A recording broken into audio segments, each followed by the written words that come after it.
টিয়কত হলি flower senior secondary school বুলি ক'লে চিনি নোপোৱা কোনো নাই। ঠিক সেইদৰে টিয়কতেই নহয়, গোটেই হয়তো অসমতেই হলি ফ্লাৱাৰ ছিনিয়ৰ ছেকেণ্ডেৰী স্কুল বিখ্যাত।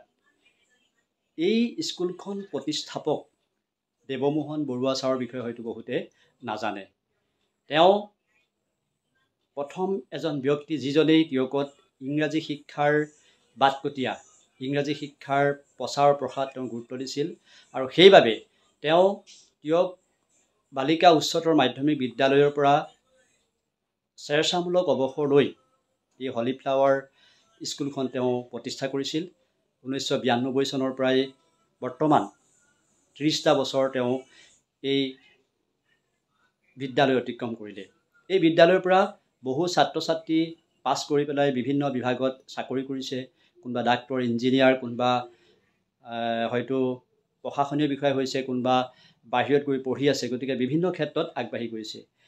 এনেকুৱা এজন ব্যক্তিক আজি আমি শিকলিৰ তৰফৰ পৰা তেওঁক শিক্ষা জ্যোতিষ্ক উপাধি প্ৰদান কৰি আমি নিজকে ধন্য মানিছোঁ আৰু তেখেতৰ সুস্বাস্থ্য আৰু দীৰ্ঘায়ু কামনা কৰিছোঁ। কাৰণ এইজন মহান ব্যক্তিৰ বাধন্যতাতেই টিয়কত ইংৰাজী শিক্ষাৰ যিটো প্ৰচাৰ আৰু প্ৰসাৰ হ'ল, তেখেতক পুনৰবাৰ আমাৰ ফালৰ পৰা ধন্যবাদ জ্ঞাপন কৰিছোঁ। লগতে শিকলিৰ এই যি যাত্ৰা, শিকলিক যাত্ৰাক আমি অভিনন্দন জনাইছোঁ, আৰু তেওঁলোকে তেখেতক যি শিক্ষা জ্যোতিষ্ক উপাধি প্ৰদান কৰিলে, উপযুক্ত সময়ত উপযুক্ত ক্ষেত্ৰত তেখেতক যি প্ৰদান কৰিলে, আমি সঁচাকৈ পুনৰবাৰ শিকলিৰ সমূহ কৰ্মকৰ্তাক আমি ধন্যবাদ জ্ঞাপন কৰিছোঁ। দেৱমোহন বৰুৱা ছাৰ কেৱল শিক্ষাবিদেই নহয়, তেওঁ এজন সাংস্কৃতিক কৰ্মীও আছিল। তেওঁ তাবলা বজাইছিল, তেওঁ গীটাৰ বজাইছিল, তেওঁ গীত গাইছিল। গতিকে সকলো ক্ষেত্ৰতেই তেওঁ নাটক কৰিছিল, সকলো ক্ষেত্ৰতেই তেওঁ আগ্ৰহ আছিল। ঠিক সেইদৰে তেওঁ সমাজকৰ্মী বুলি ক'ব লাগিব, কাৰণ তেওঁ সেই স্কুলখনক লৈয়ে বহুত হাজাৰ হাজাৰ পৰিয়াল সেই উপাৰ্জনৰ পথ উলিয়াব পাৰিছে। কাৰণ টিয়কত বহুত ভাড়াঘৰ সৃষ্টি হৈছে, তেওঁ স্কুলখনক লৈ বহুত নিবনুৱা সংস্থাপিত হৈছে, ছাত্ৰ ছাত্ৰীসকলক অনা নিয়া কৰালৈ। গতিকে বহুত মানুহ এই স্কুলখনৰ লগতে জড়িত হৈ আছে। গতিকে তেওঁক আমি সমাজকৰ্মী বুলিও আমি ক'ব পাৰোঁ।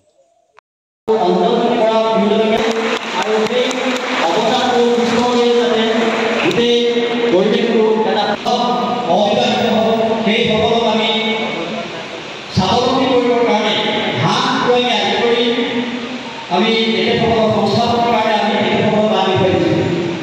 আমি যিসকল শাৰীৰিকভাৱে অক্ষম ব্যক্তি, সেই শাৰীৰিকভাৱে অক্ষম ব্যক্তিসকলকো আমি শিকলিৰ তৰফৰ পৰা আমি সহায় কৰি বাইচাইকেল দিছোঁ, হুইল চেয়াৰ দিছোঁ, আমি এই কামবিলাক কৰি আহিছোঁ। আৰু শিকলিয়ে সমাজৰ যিসকল শিক্ষক, আমাৰ যিসকলে আমাক সকলোকে প্ৰথমতে আমাৰ শিকলি ফালৰ পৰা আমি সকলোকে সেৱা দিছোঁ।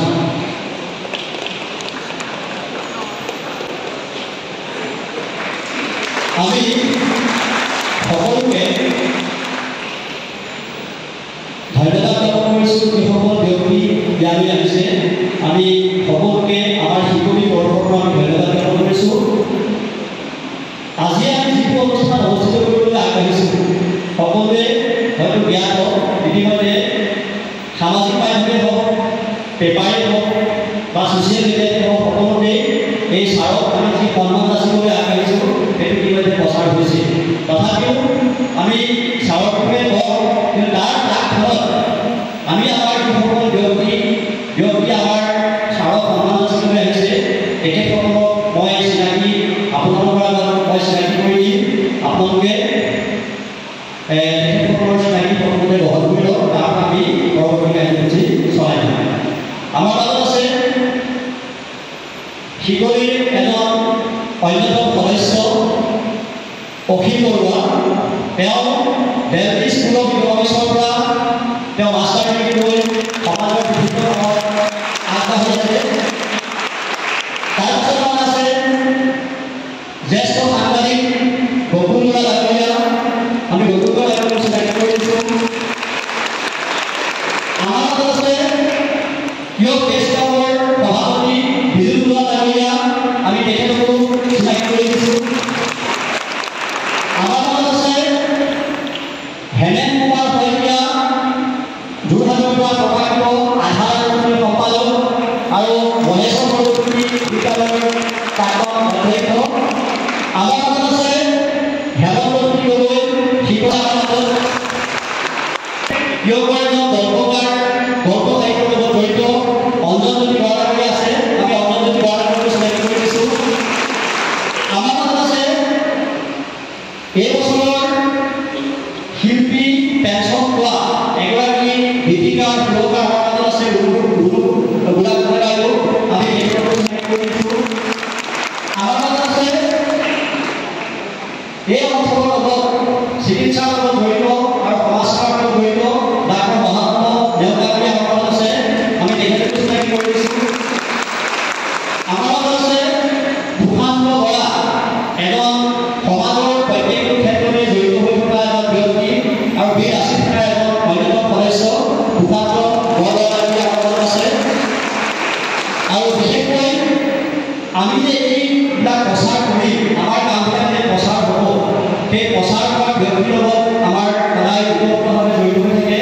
তাৰ লগতে সাংবাদিক বন্ধু আছে, আমাৰ কেমেৰা চলাই আছে অংকুৰজ্যোতি, তাই কেনেকৈ অংকুৰজ্যোতি তাই এই অংকুৰজ্যোতি তাই শ্ৰীমীয়া নাহন আৰু দেৱবিকাশ দত্ত, দেৱবিকাশ দত্ত আমাৰ এই সকলোৱে চিনাকি সকলোৰে লগত কৈ দিছোঁ। এতিয়া আমি যাম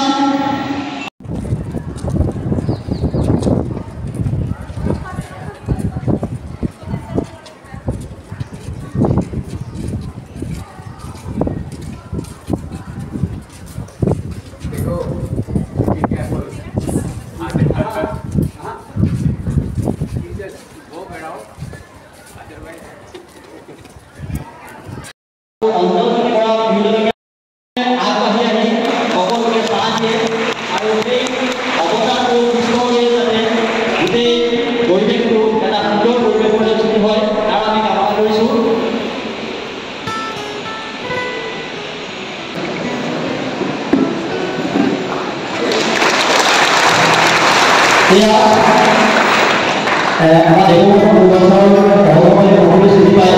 গতিকে এই ছাৰৰ যিবিলাক কাম যিবিলাক সপোন বাস্তৱ ৰূপায়ণৰ ক্ষেত্ৰত এইগৰাকী মহিলাৰ বহুত পৰিমাণ আছে। আমি সকলোকে